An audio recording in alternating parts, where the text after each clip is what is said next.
Ready? Good evening. I, Jaquim Brown, would like to apologize for my actions on Saturday, December 19th, 2015. My job is to control hectic situations and not be a part of them. Because of my frustration, I lost my temper and raised my voice to several people.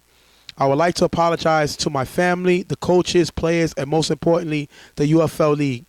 Any outbursts will not be tolerated by the league. Because of this, I have been fined $100, which will be added to the championship pot. I will also be put on probation. I will do better. I must do better if I'm to lead my peers to the future of the UFL. I will no longer comment on this situation. I apologize again, and I'm ready to move forward. Thank you.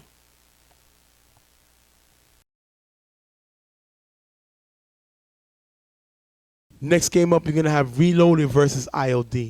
Now, let's get on Reloaded. They won't have Bruce's game because late games is hard for him to throw because he has to work. But they don't have Kaz as their backup. The guy throwing for this team right now is Brian. What's going on with Shaq? Like, you know Bruce can't make late games. You got to have somebody else ready to throw. Your best receiver and offensive weapon is your quarterback now? There's no words for that. Obviously, they're going to have some problems. I can throw. No, you can't. I can throw. No, you can't. They should give me a shot. I mean, I wouldn't mind taking a shot because they need somebody. Because Right. I don't think Brian needs to be the one quarterbacking. He's their main target on offense. So once you lose that, and then Chad wasn't here either. So this team doesn't look like the same team as of this game. And they're going to have a lot of problems going into this game. I don't know how they're going to pull away with this. Then you have IOD and Mr. Adi, the quarterback. I say it's not Gotti, not Shoddy, Adi. Just to let him know he With an R, not a D. Yes, he wanted to let us know that that's the name Adi. I'm not good with names like everybody should know, but I'm gonna make sure Adi, because to me, Adi's a bad man. He's a bad man, and that makes sure to go to receiver. I don't know why they have this musical quarterback. You know? Because they can. That's all that matters. Come on, Tony. Like I always say, if you have two quarterbacks, you have none. If Adi's your guy, then let Adi start. If Slash is your guy, then Slash should start. Listen, the Slasher started in the last game because he wanted to start. It had nothing to do with the strategy. He wanted to show you that at any given time, he can take over a game at quarterback, and he did. So he put up 4 touchdowns against the U, showing you that he can do it. So that's all that mattered. Now, Adi gets to start again. I'm just stating facts. Now, Adi gets to start again. Slasher gets to be a receiver. And Adi gets to show why they chose him to be the quarterback for the season. We're going to just jump into the game. Reloaded getting the ball. They're going to end up punting, giving it to IOD. And I guess the big famous Adi ain't able to do nothing, and he's going to end up punting for IOD, giving the ball back to Reloaded. On third down, you're going to have Brian getting sacked by Costa, forcing Reloaded to punt. Very boring game so far. Adi's going to have a nice pass here to Costa in the gap for a decent gain in the first down. Then on third down, Adi's going to roll to the left, toss the ball to Eddie in the end zone for the touchdown, 6-0. Adi's a bad man. Good throw, touchdown, 6-0. Well, obviously they know that Reloaded is not coming as a stacked team that they usually are. So IOD is taking their time with this drive, getting things together, because they were kind of short today too. You normally see IOD's sideline stacked with 20 guys. Right. They had fewer guys this game. Tony wasn't even here for this game. So obviously they're not playing as the same IOD team, but yet still they get the drive going. They get their first 6 points going in the game. And I guess they're going to start rolling ahead from here. We're going to have first down. Brian is going to throw it up, and it's going to be intercepted by Brandon, giving the ball back to this ILD team. Brian should. This is disappointing to me. The league, the Reloaded brand, Sarge, Shaq, Nemesis Enforcer, everybody watching it. This is just terrible. You're going to have first down. Adi's going to throw deep in the end zone. Going to be dropped by Costa, taking us into the half, 6-0. Not really much to talk about. I'm disappointed in IOD. I have something to talk about. What is Nemesis Enforcer? Where did Remember you get him? that from? He's from G.I. Joe. He's the guy with the wings. I knew it. It had to be something. Hopefully Ghost can get a picture right now. And if he Wow, that takes me back too. If he has it up right now, that's Nemesis Enforcer. That's who this game is a disappointment to, of the Reloaded brand, where Brian is throwing. You know what I mean? So just to mention that to you, you know, we up here having a good time, just to let you know. We're old folks, just know that. Nemesis enforcer. Anyway, third down, you're going to have Brian avoid the blitz and throw it to Mike, who gets tagged near the 50-yard line. Brian's going to end up throwing the ball at T for a short gain. Then on last down, Brian's going to throw it up out of bounds, turnover and downs, giving the ball back to IOD. On third down, Adi's going to throw deep to Eddie, crossing across the field to the 10-yard line. Then Adi's going to come against Eddie in the end zone for the touchdown, 13-0. And if you look at the previous play, that's a great throw by Adi, throwing it to the cutting Eddie. Then he's going to find Eddie again for the touchdown. Adi's a bad man. He just needs to be the starter because I like saying he's the bad guy. And not only that, you got to give Eddie some credit too. He's been stepping up in the last couple of games, and he's showing that he's a big target on offense. He's making plays, especially in this game, showing, you know, picking up the slack for everybody else, and he's keeping IOD in this game. Well, in this game, they already had this game, so let me just say that, keeping them ahead in this game because pretty much Reloaded has no chance to respond. You're going to have second down. Brian is going to throw it up to Pitt on the sideline, but it's going to be intercepted by Brand and pretty much ending the game. 13-0. Really short game. Really not much to talk about because it wasn't much to see. IOD was short. Reloaded was short. But IOD takes the win. They keep it going, and the bad man throws 2 touchdown passes for the win for IOD. And even though this was pretty much a slow game, you know, nothing really going on, IOD still kept their composure.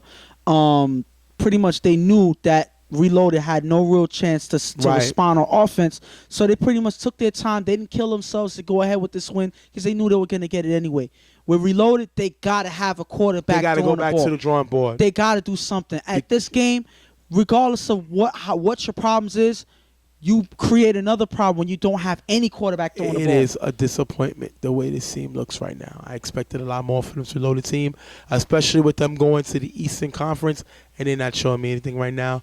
I had to get on Shaq. I mean, there's a lot of games left. They definitely have the opportunity to turn it around. I'm pretty sure they have Bruce back, to have their guys back to play. But they got YMM the next game. So hopefully they're able to turn it around and do what they can do. To mention that game, that's going to be a big game because remember, in the EHS playoff game, right, Reloaded came away with the close win and beat YMM over questionable call. Yes, so I believe YMM is ready to play this team in that next game. So Reloaded better be ready as well. Otherwise, it's going to be a very bad loss for Reloaded because YMM is not going to slow down for this team at all. They're not ready for this. But we're going to go into our next break. ILD with the bad man, Adi, throwing 2 touchdown passes, 13-0 with the big win. ILD over Reloaded. We're going to be right back. Real tough talk, baby. His name is Adi for me. That's Eddie. That's Adi for me. Adi, A-R-I, not A-D-D-Y. A-R-I, just so you know. Next game up, you're going to have Generals versus them Getters. And Generals is not the team that we thought that they would be coming off of a BQFL championship loss to Primetime. We expected a lot out of the Generals team. We thought that would be a boost to their character and make them prepared to take on every challenger. But all we've seen is this team struggle, especially their main 2 guys, Shah and Spaz. And pretty much I put this on Spaz because he hasn't looked the same confident Spaz that I've seen in the BQFL. Right. He hasn't looked the same at all. A person that's not scared of any offense, a person that, you know, keeps his composure and stays, you know, pretty much takes the helm of this team, be the leader of this team. I haven't seen him. He's shown vulnerability like everybody else on his team. Yep. And that's something that may hurt them. Well, that is hurting them. And Shah, if he's either here, he's injured. When he is here, he doesn't play to his level. So there's a lot of things that's wrong with this team right now, and it has to be a game that's going to start off with the recovery. This needs to be that game. I think Shah's a one-hit wonder. I think it was just lightning in a bottle. He went to Carver, wasn't able to show his abilities that we thought he would have that won him the MVP. And he's just not the player we thought he was. We've seen the team move him from safety to corner because they said he's not responsible enough to protect all the other defenders. So Is it overhyped? Is he one of the most overrated players? But you know in what's UFL? funny? We said the same thing about Preacher seasons before. You know, And we haven't seen Preacher since then. No. Since he was defensive So- player of the year. but you know what it is, runner-up. and I feel like the whole thing about it is when he's on a team like this, he has nothing to prove. He can just play his game. He has nothing to worry about. He has nobody on his back really to perform. When he's on Carver, when he's playing with the Violators, he has to prove himself. He has to show that he is that same player that can play in big moments. And teams like Carver and the Violators play in big moments all the time.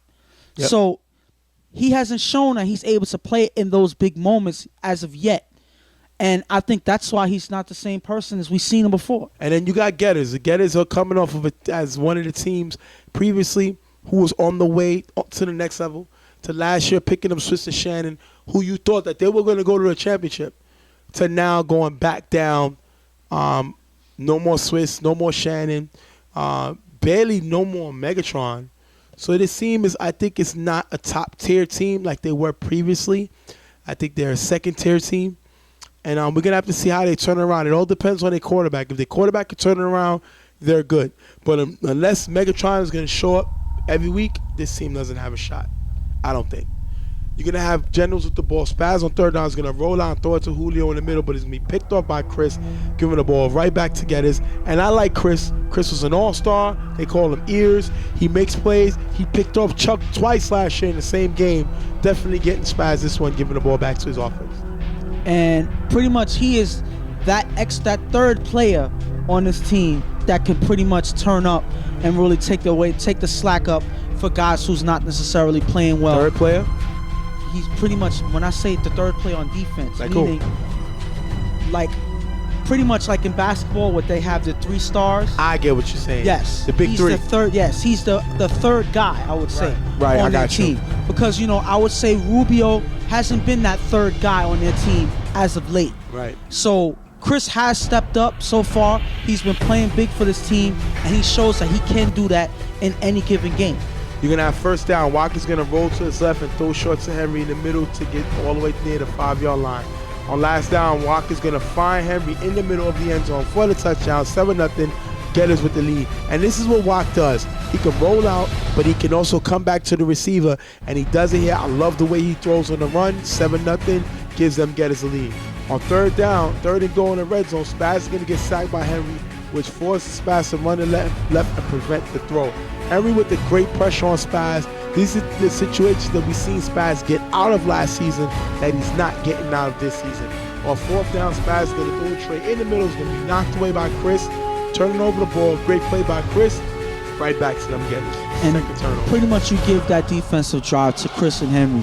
Henry was the key to that drive when he gets that sack on Spaz, because like you said, he was able to force Spaz to roll out to the left, knowing that he's right-handed. So when you force him to roll out to the opposite side, Yes. it makes him hesitate on that throw, because Exactly. obviously he's not going to be comfortable making that throw, and it leads to that sack. That's the way you be a ball giver. That's the way you manipulate the quarterback into going where you want him to go, and that's a big play for their defense. Second down, Walker's going to throw the ball downfield to a wide open track star in the end zone for the touchdown, 14-0. Now the Getters are really going to get to the lead. And what about the performance by track star? I mean, I took some heat because he kind of started his dance late at the touchdown play. Right. But, I ended up getting it, as you can see here. Short little dance that he wanted to add to the contest or whatever. I hate it. I think I could do better. Well, I guess why? Because you're saying it's too simple? Like, Exactly. it's It's nothing. Listen, but at the end of the day, his play isn't nothing. That's He's true. able to get open on offense. Trackstar's been another person that steps up on his team. And regardless if Megatron is here or not, if these guys, Chris and Trackstar, step up and play this way, I feel like they're fine. They'll be okay. And Trackstar shows that with 6 points here. Last play to half, Spaz is going to pitch it back and forth for Julio, and then they're going to throw it up in the end zone, try to toss it up. It's going to be intercepted by Danny, giving the ball to the Getters, taking us into the half, 14-0. Second half, second down, Walker's going to get blitzed by Milo and sacked, forcing the Getters to turn the ball over. Milo. Yes, it's Malo, not Milo. Milo. Yes. I'm getting my names together. Yes, I know the guy you're is. gonna get it sooner or I do later. not know what the name is. Malo, former defensive player of the year, Malo. Yes. I remember that.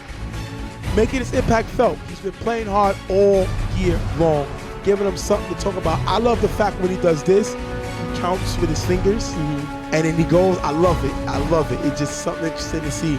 He's definitely with the ref, and he definitely knows when to attack, force and get us to turn the ball over. But one thing I could say is, in my opinion, they have him a ball giver most of the time.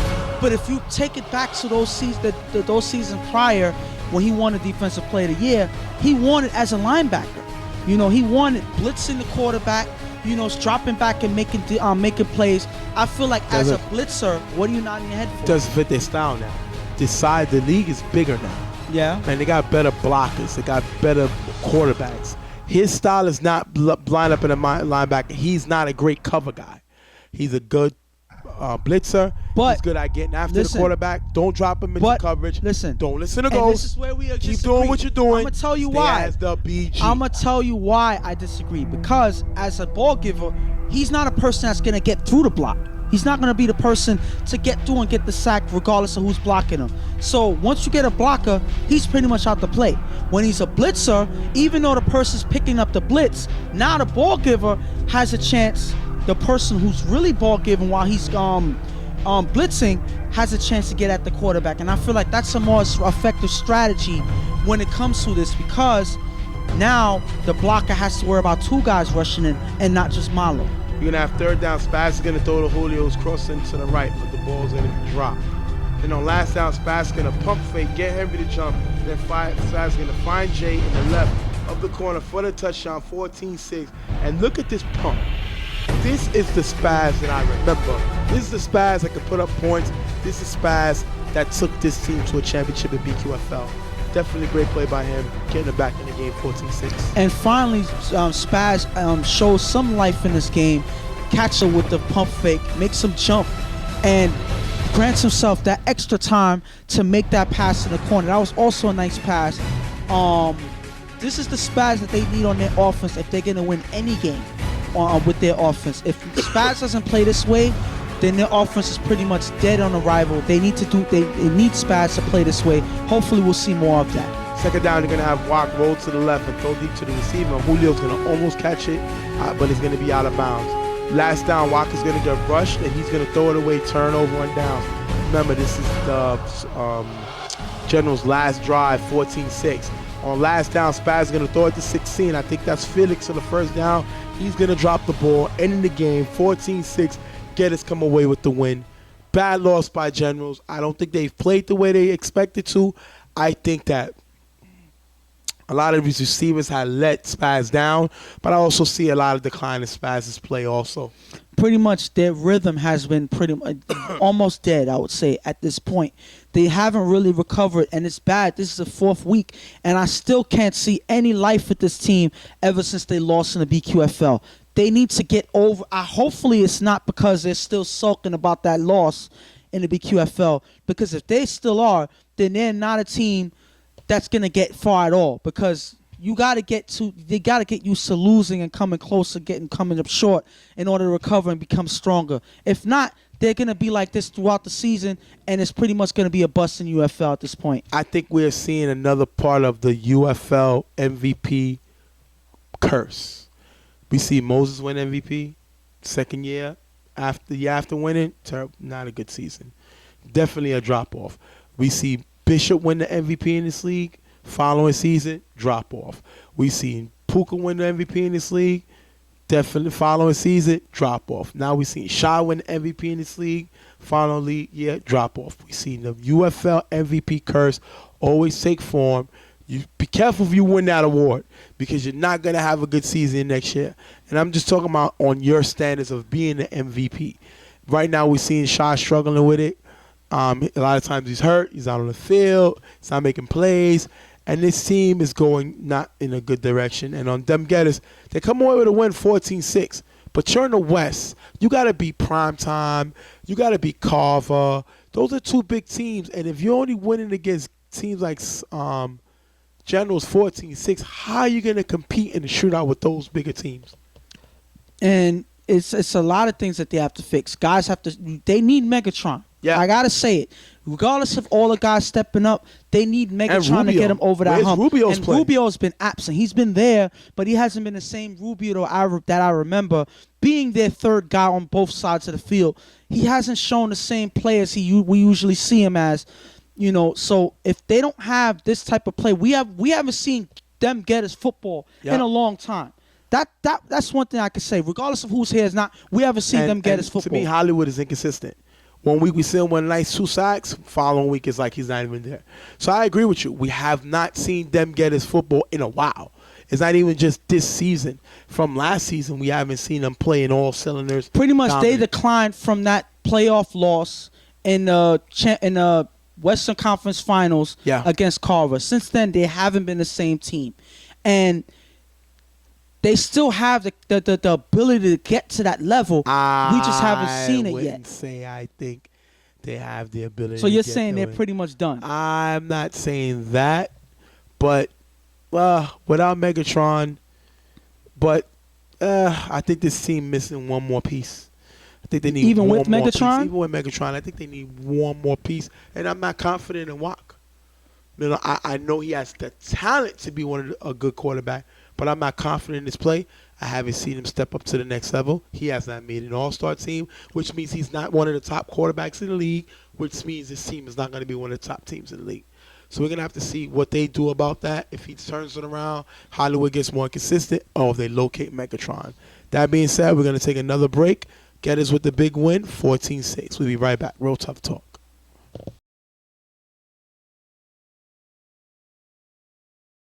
Next game up, we have a biggie. Primetime versus Violators. Violators coming with a loss to Carver, and Primetime coming with a win to Bravehearts. Right now, a lot of people think Violators are in trouble. They're coming in 0-3.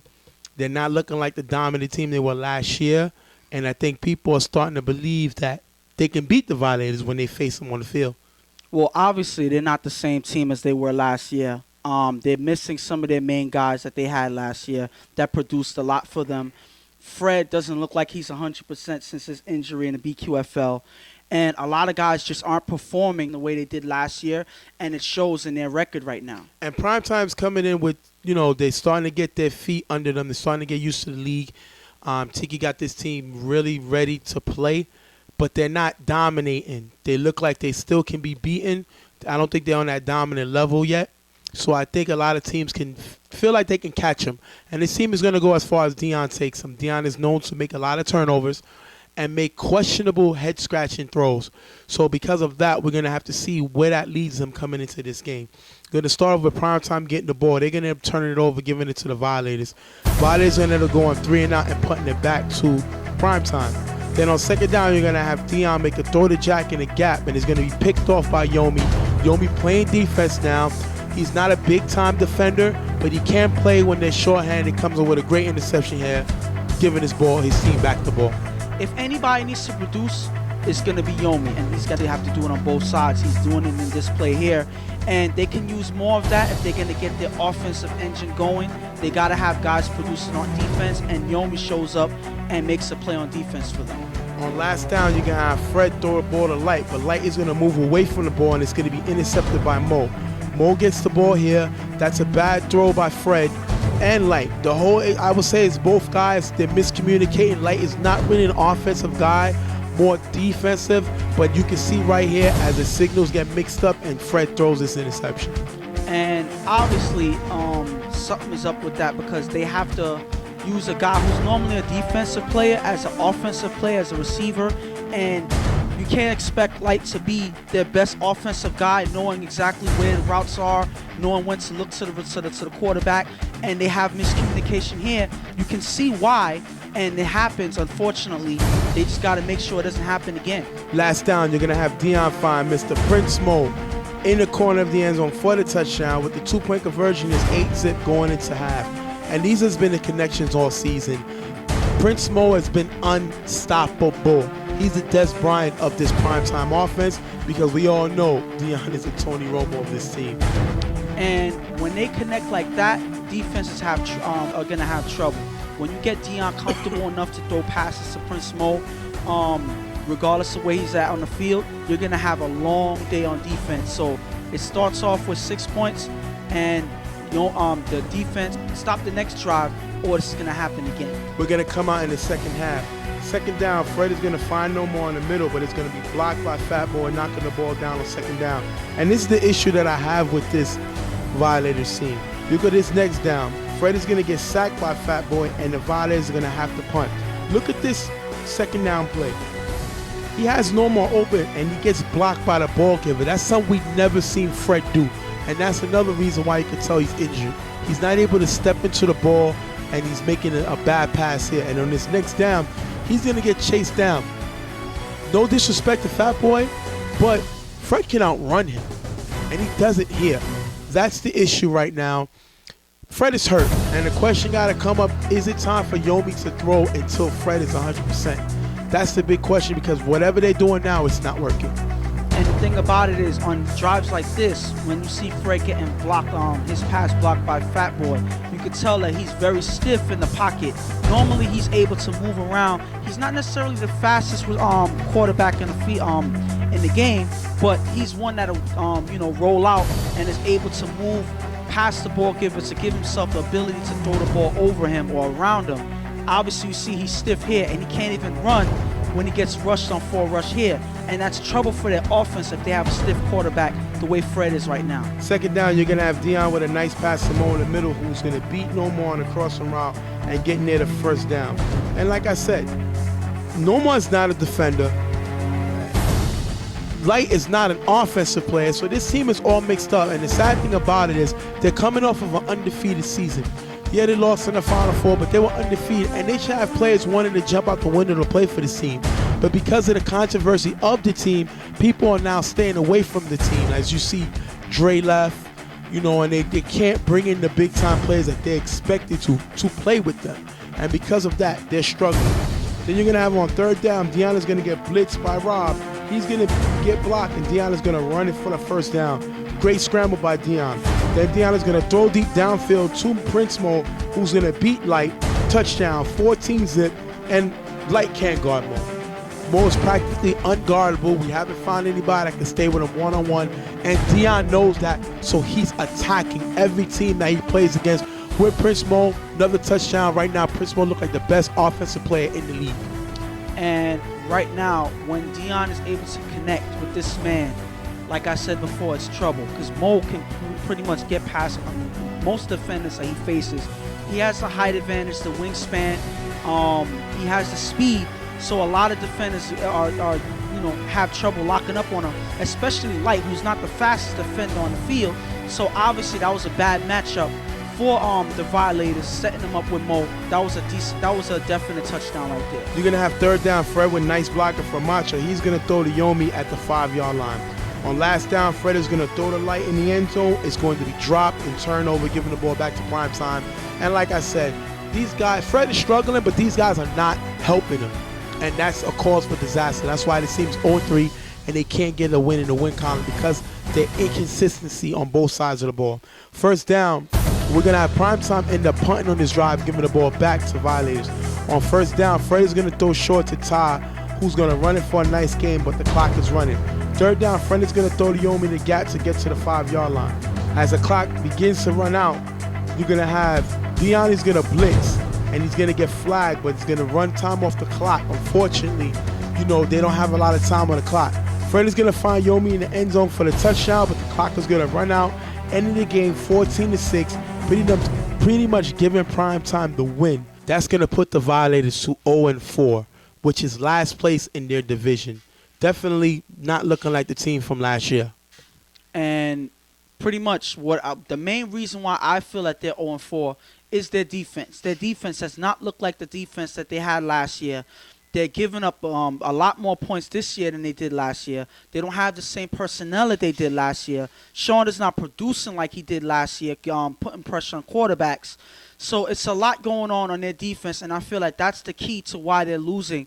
Even though their offense is struggling, if they cannot hold it together on defense, then that's going to be the main reason why they lose games. Well, I'm going to jump on that and piggyback off what you said. If you look right here, these are my reasons that I believe this team is different.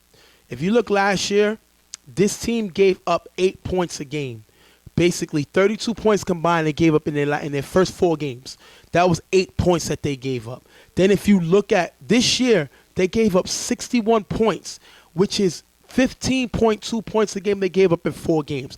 That is that's about a touchdown more they're giving up.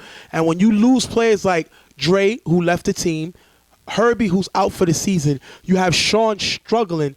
Definitely, they're not looking like the same team that went undefeated last year, which is why they're 0-4. They brung in Gumby to help out with this defense, but he looks lost and confused. He don't look like he's comfortable with their system, and I think they're struggling because of it. And then if you look at offensively, they got most of their players playing both ways. They got Nomar and Yomi playing offense and defense, which is not what they do. Nomar definitely cannot play any defense, and I think it's making his game struggle. So you got to ask yourself, what's next? Fred is also, Fred is a quarterback of the year, but he's struggling. We're looking at him get the ball tipped. We're looking at him not able to make the runs that we would usually see him make last season. And that's what's hurting this team. Now, if you look at the standings of their division, Primetime is 3-0, Gettys are 3-1, Bravehearts are 1-3, Us Never Them is 1-3, and Vade are 0-4. The problem with that is they lost 2 games in their division, one on a forfeit and one that they lost to Primetime just now. So this team has to do their best to stay out of the number 4 or 5 seed, because if not, they're going to have to play, looks like Primetime or Gettys in the second round after playing a wild card game.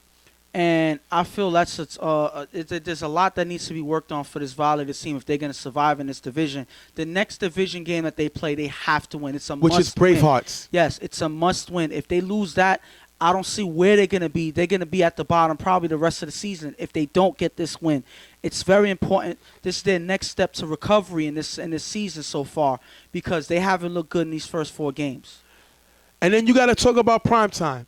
Definitely like you said, I believe Dion lowers his game based on the team he's playing. But when you got a guy like Prince Mo, who's I believe right now is an offensive player of the year, he's unguardable. We haven't found anybody that can guard him one-on-one. He's quick. He has good leaping ability, and he's doing exactly what he did in the BQFL. It doesn't matter the borough he is now. He's in the Bronx. It doesn't matter if he's in Brooklyn or the Bronx. The borough don't matter. This guy is still unstoppable, and he's still doing it no matter what coverage they put against him. And like I said just now, I'm gonna keep emphasizing Dion because they have a lot of weapons. They have Prince Mo, they have B-Roy on each side, which is enough to cause turmoil for a lot of defenses out there. But it's all up to Dion and his play. I'm gonna say it again, we haven't seen the best of Dion yet. But when we do see the best of Dion, it's gonna be trouble for a lot of teams. They haven't looked like the same team as we're used to. And that's why a lot of teams believe that they're a beatable team. But once Dion is playing at his best, a lot of teams got to watch out because they're capable of beating any team when he's playing at his best. Definitely, that's something to talk about. I think Tiki's making a nice running for Coach of the Year because to bring a team to a new league, and right now you're locking down your division, that's great to talk about. So right now we're going to take a quick break. We're going to be right back with y'all. Real Tough Talk. We'll be right back.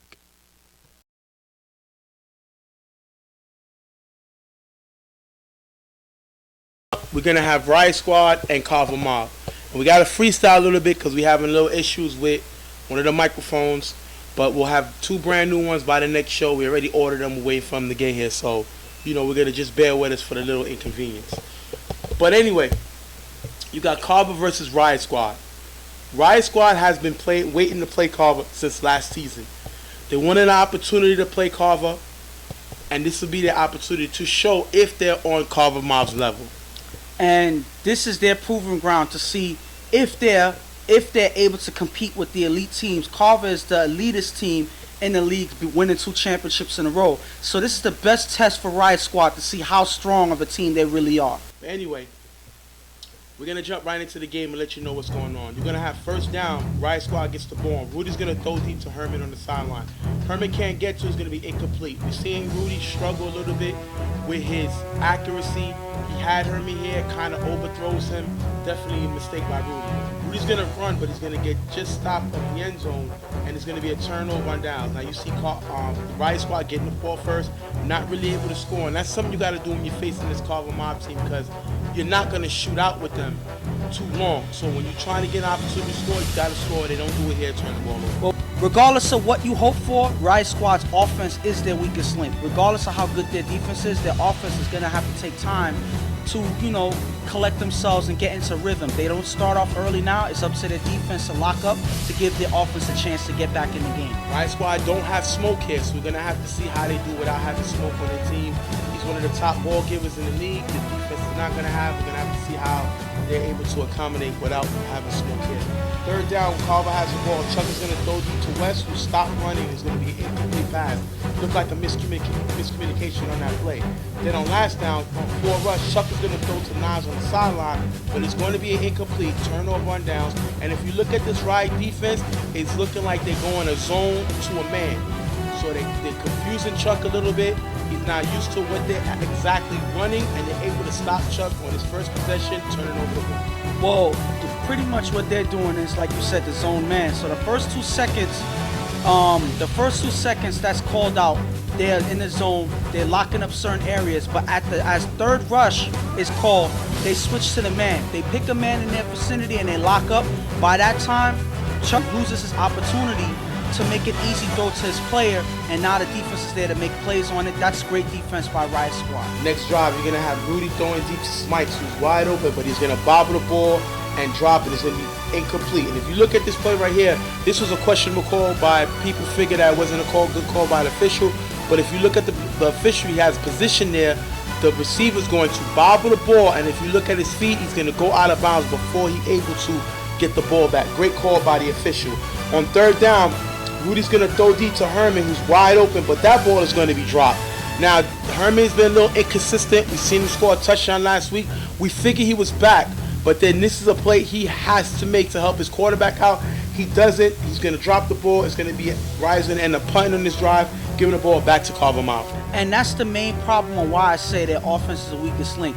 The thing about it is Rudy, obviously he's not starting out at his best, but when he's making the throws that he needs to, getting to the receivers, they're dropping the ball. They're not helping him out. They're not making his job easier when they have the opportunity. And against Carver, you have to take every opportunity that you can. They lose it here, and it may hurt them later on. You're going to have Chuck with the ball. He's going to get the team to the 40-yard line. And on fourth down, Chuck has Ricky blocking. He's going to try to throw to Ricky, but he's going to be sacked by Pig, turning the ball over, giving the ball back to Riot Squad. And that's 2 times this Riot Squad defense has stopped Chuck.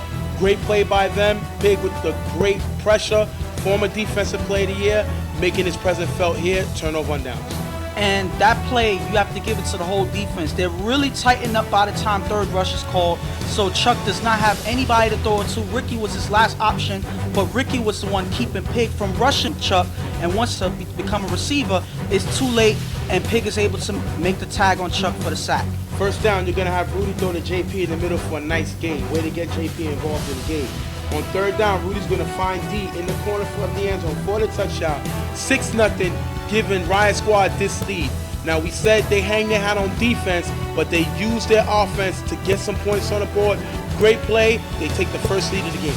And they finally take the opportunity that's given to them by Carver. Carver's actually obviously starting off slow with 2 stops so far. Riot Squad's able to take the lead with the last opportunity given to them. This is how you play it. This is how you beat Carver. You take every opportunity. They do it here and they take the lead. Second down, Chuck is going to throw deep to Cable Guy, and it's going to be almost intercepted by London. If London could have only held on to this pass, it would have been a big momentum spin for this team. Then you're going to have Chuck throw the Cable and get in the middle for a nice gain, and Cable's able to get the first down. Then on fourth down, with time from Ricky, Chuck is going to get rushed by 2 guys and get sacked, but there's a flag on the play, and they're going to have to get the down over. And what happens with that? The next play, Chuck finds Nas cutting in front of the end zone for the touchdown to tie the game, taking it into the half, 6-6. And that's a great play by Chuck, finding Nas cutting in front of the end zone. But we're going to have to talk about the play previous to that. And that flag hurt them because that was fourth down. They would have stopped them. But because of the flag, they give Chuck another opportunity, which you don't want to do against this Carver team. We're tied 6-6. And that's the worst time to get a flag on your defense, because you have Carver Mob pretty much stopped again. And by giving them a flag, not only do you get them to replay, but that's yardage and that's giving Chuck an easier job to score. And they give them the opportunity to find nods to the end zone. That's something that cannot happen too often. Hopefully Riot Squad prevents it the next time. That's going to take us into the half 6-6. And if somebody told me that I'm going to be playing the two-time defending champs and I'm going into halftime with them tied, I will take that. That's definitely a good momentum build for my team, especially if you hold the Offensive Player of the Year to 6 points. There's nothing wrong with that. I'm proud of myself for my Riot Squad. I'm trying to take that into the second half and score some more points, and I'm doing it without one of my best defensive player, Smoke. And if you're Carver Mob, you have to figure out a way to put up points better than the way they've done it this half, because they're not able to check down the way they usually do. Chuck is not finding his receivers short to gain yardage. And you could tell that right now he's missing Boo Boo out there. Boo Boo hasn't been there this season, and that's pretty much one of his main check down guys driving down the field. Boo Boo gets open in the middle. He stretches the field, and without him, you see a different Chuck out there. He's not as comfortable. He's not driving down the field as easy as he normally does. Regardless of the game he's playing, they look like a different team out there without Boo Boo. I don't know if he stretches the field. Well, I you think get what I mean. Everybody open on the field because Yes. his presence is felt, and there's so much respect that the defense has to play with him. And he knows how to get Carver open. Mob's grump for New England Patriots. Without him, we're going to see Chuck struggle this season because I was told he's not playing this season. Next series, on first down, Chuck gets the ball. He's going to throw to Ricky in the middle, but it's going to be knocked away by Rudy. Great play by Rudy, helping himself out this time on defense. Chuck is going to throw short to Johnny V. He's going to run for a short game, but Carver's going to end up punting. That's another stop. The third time Riot Squad has been able to stop Chuck. Definitely something to hang your hat on. Rudy's going to get the ball back. He's going to be forced to run on 2 plays, but Happy Feet stops him both times. Now, this is the difference between having Happy Feet to when they previously had Bishop. Happy Feet is faster. He's able to chase down fast quarterbacks, and he does it here.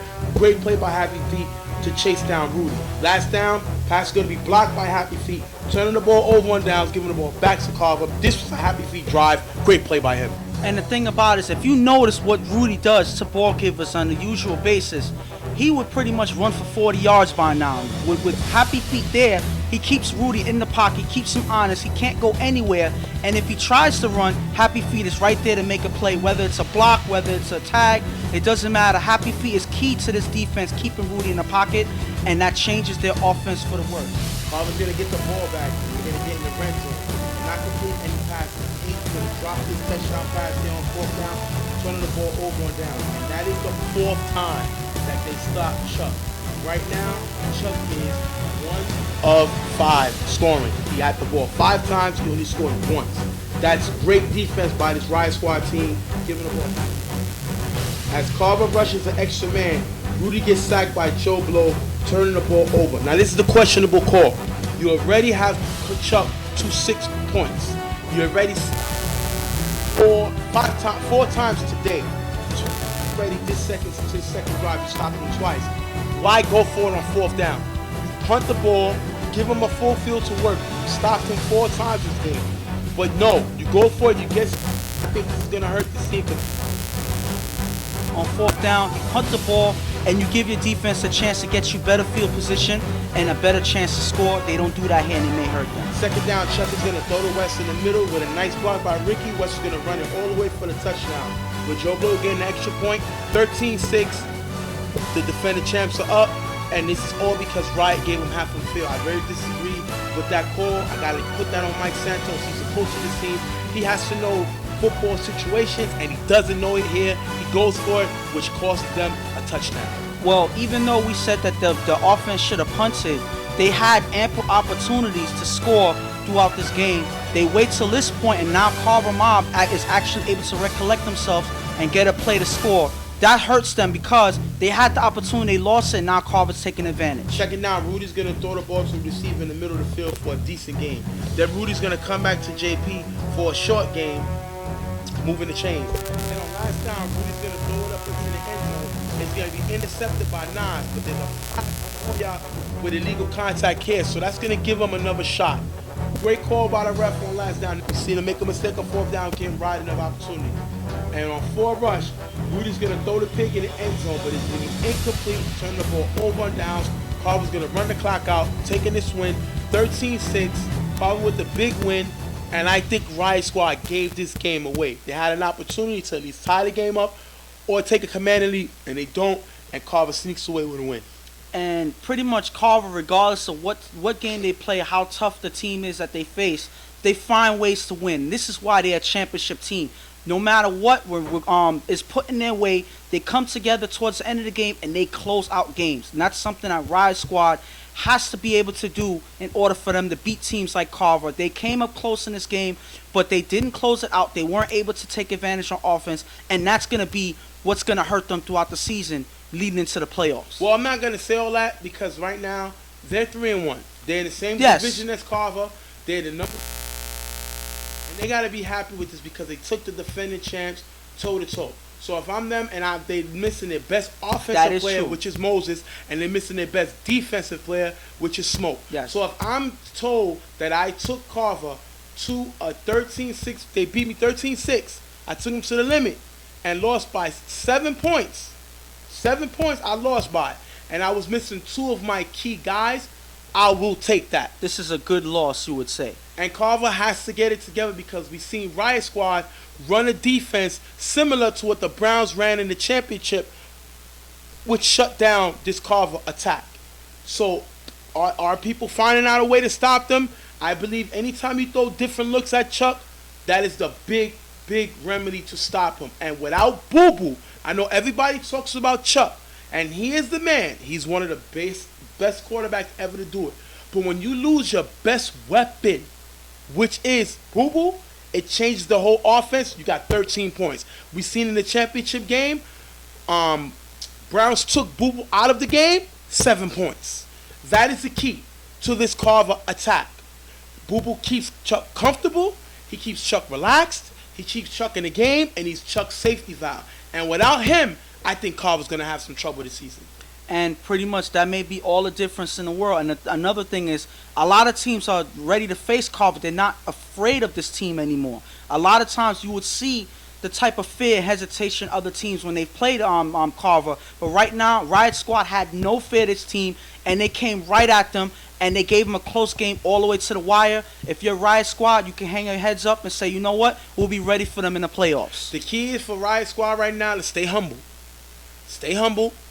Worry about the rest of the season. Forget this game with Carver. It be something that you lay the groundwork down for to show what your potential team can do. But just focus on everything else. If it's meant for you to face Carver again, you will face them again in the playoffs. Focus on the rest of your season. Carver got to get things together. We see them right now with a nice win here, but they're making it more difficult. We've seen them not breezing through these games because teams are coming out to fight them. They're the defending champs. Obviously, everybody wants a shot at them. So they got to get it together. I think that was a great pickup by them getting Nas. Nas made his debut in the league, scored a touchdown, definitely showed his ability to play both sides of the ball. But this team has to be more dominant if they want to get back to the championship. So that being said, we're going to take another break. Real Tough Talk. We'll be right back. Carver beating Riot Squad 13-6.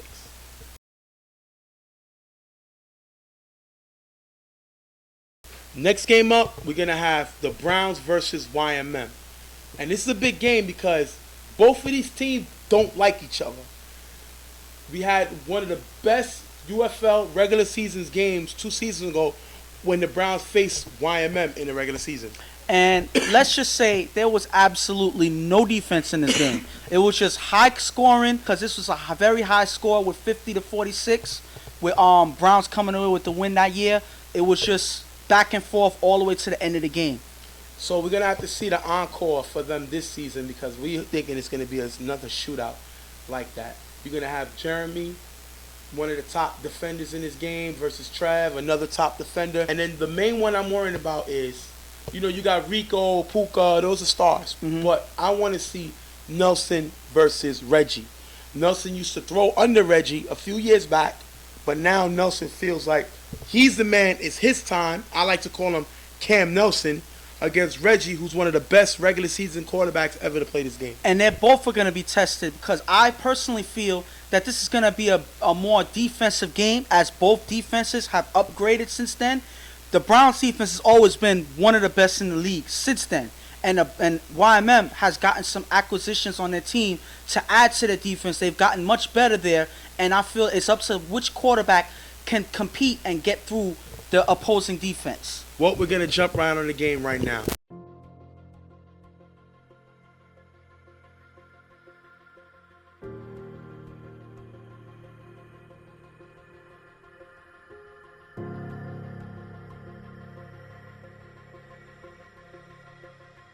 Well, this is Jeremy being Jeremy at the end of the day. You make a mistake, you put the ball in his vicinity, or you're off target any type of way, Jeremy's picking it off. He shows it here again with Jeremy with the nice interception to put YMM's offense right on the field. You're going to see Nelson with the ball, and on 4 rush, he's going to roll to his left, and he's going to do a no-look basketball pitch to Mr. Poppy in front of the end zone for the touchdown. Poppy Chulo. 6-0. That's definitely a great play by Nelson with the no-look pass to Poppy. And right now, Nelson is doing trick plays, which shows how comfortable he is in the pocket. He's finding his guys. He's confident enough to not even look at where his guys are. He already knows that they're there. That's a good design offense right there. They start off early with 6 points. Reggie's going to get the ball back, and on 3rd down, he's going to throw deep to Trev, who's going to beat Mr. Poppy for a big gain in the 1st down. Reggie follows that up 2 plays later, and he throws to a wide-open Trev in the back of the end zone for the touchdown, taking us to 8-6 Browns. Great play by Reggie, answering right back to get his Browns team right back into the game. And this is Reggie pretty much being the veteran, knowing how to get through a defense, connect with his receivers. Trev out there is one of the hardest guys to guard on their offense, not only being a great defender, so they're able to connect easily for the 6 points, and the Browns respond right back. And Reggie's doing what he's doing. He having a short memory. He's not letting the interception he threw previously affect this drive, and he finds his man for a touchdown, giving them the lead. Now, in the next possession,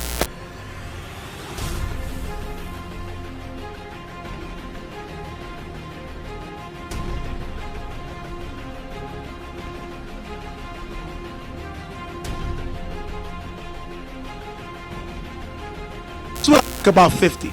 He's the man that's usually lost in this Browns secondary, but he's a top player. He's another guy with Trevor, with Puka, that has an opportunity to dominate on both sides of the ball. He does it here on defense. Great play by 50. Well, I wouldn't say the word lost. I would rather say overshadowed, because Puka and Trev are guys that, you know, their play shows and you notice it more. But 50 is just as capable of locking up on defense as any of those guys. And he shows it here, showing why he's another defender that you have to watch out for. You're going to have Reggie get the ball back, and he's going to get sacked by Mijo. And if you look right here, Trev was wide open. Mijo's a former Carver Mob ball giver. He doesn't play with them in this league.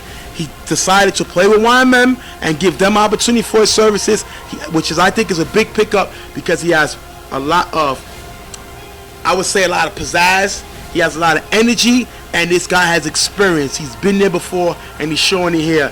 Reggie's going to follow up 2 plays later with a deep pass to Puka, which is picked off by Ice. And I think that all started because of Mijo's defense and his sack with the pressure. Ice with a nice pick off, stopping Reggie, giving the ball back. And Ice has been a big pickup by this YMM team. He's showing what he can do defensively, does it again here. And if you notice, everybody that YMM has picked up, they've been contributing to their team. Ice with another interception this season. Mijo already getting some defensive plays. And this team looks like a totally different team with all their acquisitions. And they're showing the Browns that they're going to battle them all the way to the end. Down, you're going to have Nelson throws to Rico, cutting to the left. And look at this great one-handed catch by Rico, getting that paw up, snatching that ball in, and that has to be a top 5 nominee. Great play by Rico, gaining the 1st down with the one-handed catch, and look at the swagger after, like it's nothing. I do this in my sleep. Great play by Rico. Well, Rico's quotes, and I'm a paraphrase one of them. If the ball is thrown into my area, you know what it is. This is Rico pretty much saying that as long as it's thrown where he can catch it, it's going to be a definite catch. Rico shows it even with one hand here. What a great catch by Rico. Next play, Nelson's going to throw deep to Bones, and with a man on him, Bones is going to jump up and make the catch for the touchdown. Now, if you look, people block his way, but just look at the hands. That's Bones. Those are Bones hands. Those are Bones hands jumping up past everybody, scoring the touchdown. 12-8, and he makes it look too easy. It should be illegal what this man could do in this game. He does it again here. 12-8. Wyman. Well, you're saying that it should be that it looks too easy, but that's because it is easy for him. He's done it no matter who's guarding him. As long as he, has the ball thrown in his area, he jumps for it. It's pretty much a touchdown catch. This is Bones pretty much all the way. This is what he's here for, and he does it here again. Browns is gonna get the ball back. They're gonna end up punting, which takes us into the half. 12-8. Very low scoring game. Not the shootout that I expected it to be. More of what Ghost said, a slow game, a low scoring game. Definitely what he said was going to happen. But we see both teams making big plays to help their team take the lead. But right now, YMM has the lead. And like I said, this was going to be a defensive battle because both teams have great defenses, and it's all up to which one is able to lock up more. Then the quarterback's job is to find ways to get through these defenses. It's all up to which quarterback is able to emerge from any of these stingy defenses in this game. And it's both quarterbacks. They're giving the ball away like it's a soup kitchen because they are turning the ball over with bad throws. I don't want to hear that. A lot of them was bad throws, bad decisions. When you playing against these two elite defenses, you can't make mistakes like that. And I'm going to have to get on both quarterbacks. 12-8, YMM with the lead. We're going to jump into the second half now. After the first down, you're going to have Nelson throws deep to Bones with Puka on him, and Bones is going to make a great catch over Puka. And look at this. Look at Puka height compared to Bones. Now, if you could look at what Ghost is going to do right now, he's going to take a Puka, regular Puka, and put another Puka on top of him, and maybe they equal to one Bones. But unfortunately, there is no two Pukas. There is one. And because of that, Bones is going to be able to jump and take the catch on the way down. He does this on Puka, the former league MVP, the former MVP of the All-Star game, looking like a rookie, dominated by Bones. Great play by Bones. That gotta be a top 5 nominee. And the thing about it is, there was nothing Puka could do about it. There was players on the Browns complaining about that play, but that's just Bones all the way. Bones outsizes him. He has a longer wingspan. He's able to jump higher. It was just a done deal pretty much as soon as Nelson threw it in that vicinity. Puka tried, but all he could do was watch. Somebody should call the cops, because that was child abuse right there. Somebody should call the cops. That is football child abuse, what Bones did to Puka, the way he made him look on this play. Next drive, you're gonna the same drive, Nelson's gonna end up finding Los wide open in the end zone for the touchdown. 18-8. YMM is on a roll, all started by the Bones show. 18-8, YMM. And YMM is rolling right now. Low score. Well, pretty much that was all the way set up by Bones' play, and that was pretty much an easy play once they get into the vicinity of the end zone. Los finding the end zone again. He's been playing big. All these guys playing big. They're doing their job for YMM, and they take the lead from the Browns right here and now. 18-8, YMM. Third down, Reggie's going to throw the 50 on the sideline. It's going to be knocked away by Santana. Great play by Santana. That's why they picked him up, to make plays like this. Browns are going to end up punting on that drive. Next series, Nelson's going to get the ball. He's going to get blitzed by G Black, throw it up, and it's going to be intercepted by Trev. These are the mistakes Nelson tends to make. Jingo with a great defensive call, having G Black blitz, because he blitzed last time, got a sack. Nelson tries to avoid the blitz this time, throws it up, bad pass, picked off by Trev, giving the ball back to the Browns. And the thing about it is, I'm pretty sure Jingo already notices that Nelson doesn't always make the best decisions under pressure. So he sends G Black again, throwing Nelson's rhythm off and causing throwing the play out of whack. That's good. That's good coaching by Jingo, calling for that blitz at the right time and catching Nelson off guard. Second down, Reggie's going to throw short to Weeze, but that's going to be dropped. The next down, Reggie's going to get blitzed by Rodrigo, which they like to call Rhino. He's a big addition also that Wyman made. Great guy pressuring the quarterback. He's going to come after Reggie right here. Reggie's going to throw deep to Ruben, who's cutting in the end zone. Ruben's going to have a nice catch for the touchdown. 18-14. Browns are right back in this game. Great throw by Reggie under pressure. We've seen Reggie fold up like a tent last season in the championship game. But this time the pressure doesn't bother him. He still finds his man. 18-14. I like this Reggie. And this is a championship grade quarterback right here. Doesn't fold under pressure. Keeps his cool. Finds his receivers. and pretty much makes the best decisions he needs to drive down the field. This is the Reggie that they need if they get to the championship again. This is the Reggie that they need going through the season. They have him right here, and they're right back into this game. Browns are going to go onside. It's going to be missed by Jeremy and recovered by G Black, giving the Browns back the ball. And you got to give it to coaching. Jingo is a genius because he had them the last play. He sent G Black on a blitz, which caused Nelson to throw an interception. This time the Browns go onside, which causes the YMM to give the ball back to them.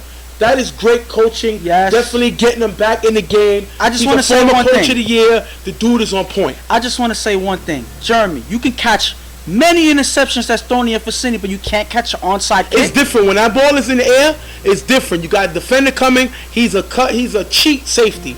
He cheats on the ball. He baits the quarterback into make a mistake. This is all him now. The play's coming at you. He doesn't make the right football play, and he fumbles the ball, giving it back to the Browns. Remember, the score is only 18-14. Reggie on third down is going to find the former MVP Puka in the front of the end zone for the touchdown. 21-18. Great play by Reggie. Taking a commanding lead, 21-18. I'm loving the way these guys are playing right now. They stop them, get the ball, and score 21-18. And pretty much the Browns stole the rhythm right from the YMM team. They're the ones rolling now. They take away the lead, and they're making all the good decisions. YMM is falling apart at this point, and now it's up to their last chance to try to win this game because they already pretty much brought the Browns right back in it. Nelson's going to get the ball. He's going to throw short to Jeremy. He's going to run for a big gain in the first down. Then Nelson's going to throw on second down to Jeremy on the sideline to get all the way to the 1 yard line. Nelson is going to throw to Jeremy, crossing in front of the end zone, and it's going to be incomplete. And this play right here, as Nelson throws to Jeremy, and Jeremy goes down, it's rumored that Jeremy came up with an elbow at the end of the play and hit Nook with the elbow. We're going to comment more on that at the end of the game, but right now, that's the play in question. Next 2 plays later, Nelson on last down is going to find Rico wide open in the end zone for the touchdown and the win. 24-21. YMM steals the win from this Browns team. Definitely great game by YMM, stealing this win. And regardless of what happened in the last play, it seems like the Browns lost focus because of it, and they weren't able to lock up on this very last play. They leave Rico wide open for the touchdown, and this was a killer right here for the Browns to take the lead, going up, scoring twice, getting the onside kick, taking the lead, and then losing this way. This is not something that you usually see for the Browns, losing this way. Usually it'll be a close game all the way, but not a game that they lose focus and give away at the end. And we've seen the guys that Rico picked up impacting this YMM team. Los had a touchdown. Rodrigo made great plays on defense with the pressure. You're going to have Santana with a great knockdown, definitely playing great.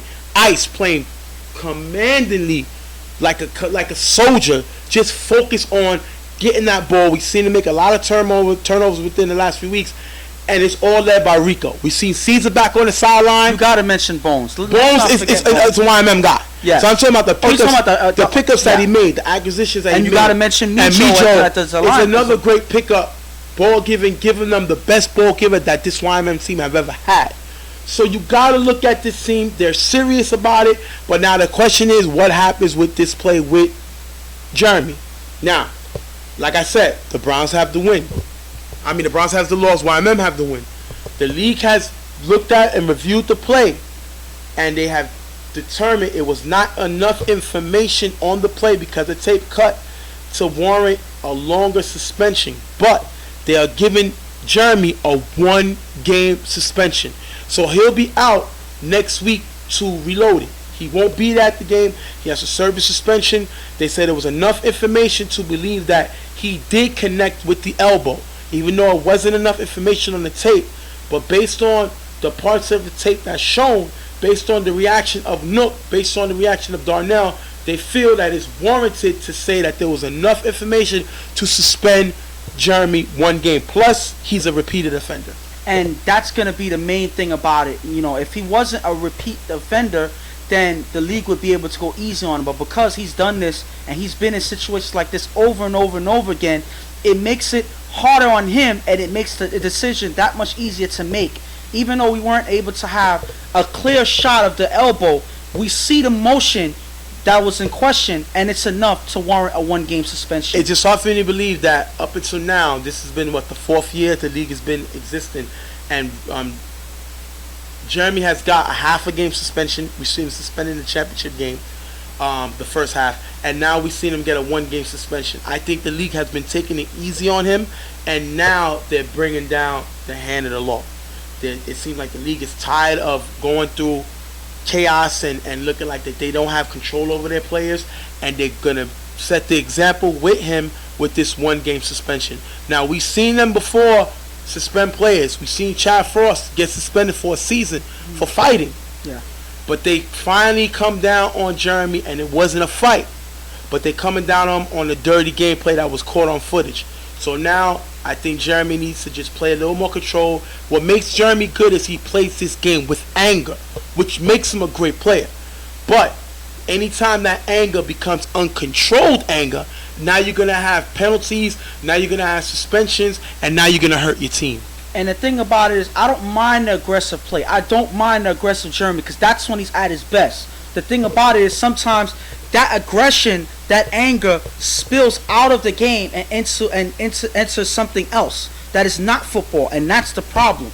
That's the main problem with Jeremy. Other than that, nobody else. He's one of the best players ever to play this game. But right now, he's one of the best. I think his off-field play hurts his on-field play, yes. and that's why people are not necessarily holding him to a high standard because of his off-field, decision making, and that's what hurts him all the way, and it's ultimately going to hurt his team. We're going to have to see what happens with him. I know last year he was selected as the All-Star team captain, but because of a situation he had with one of the Browns players, he was removed from being the captain. So we're going to have to see what goes forward for this kid. I think he should be up there for an award every year, but I think it's because of that same reckless abandonment play that hurts him as a nominee for an award. But anyway, let's not take away that from the win that YMM came with. At the end of the day, they still beat the Browns team.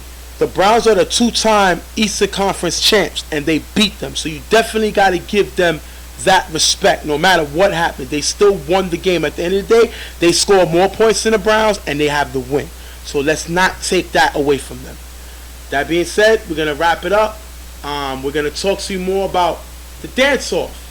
Now, we're going to have the top 5. First of all, Ghost will be with y'all with that at the end of the show. The league top 5 plays of the week. We run that back. And you're going to have the dance-off. We're going to show some of the nominees. One of the nominees, my man Cam Nelson, doing a little Cam Newton touchdown celebration. Definitely like that. That was up there. You're going to have my man Bishop with the touchdown and a little rockaway dance. I like that. Definitely a great move by him there. You're going to have Mr. Joe. And that looks like a little whip nene. Little dancing. I love the fact that he's wearing the pink, always respecting women in Breast Cancer Month. He does it all year round. Definitely much respect to him. I think his dance is one of the best. Mm-hmm. Then you're going to have one of the guys on the side doing a little dance. I don't know who this is, but I think it's still a dance. So it's pretty good. I think I should be also up there for the dancing. What do you think? I don't think so. I think you should just leave it to the players. I think you should just leave it at that. They're doing their dances. I think they're good. They don't need your help because all you're going to do is ruin the whole... No, you wouldn't have. Let's be honest. I'm not going to say I'm any better. I wouldn't dance, but you don't need to dance either. All you're going to do is make guys sick. What? Listen, I dance, okay? And in the All-Star game, when I score, I will dance. Just let me dance, baby. Let me dance. That being said, we're going to have the drum roll for the winners. We have the pictures on the screen. Oh, my fault. The last one, Mr. Herman with the salsa. Yeah. Salsarina. Forget him.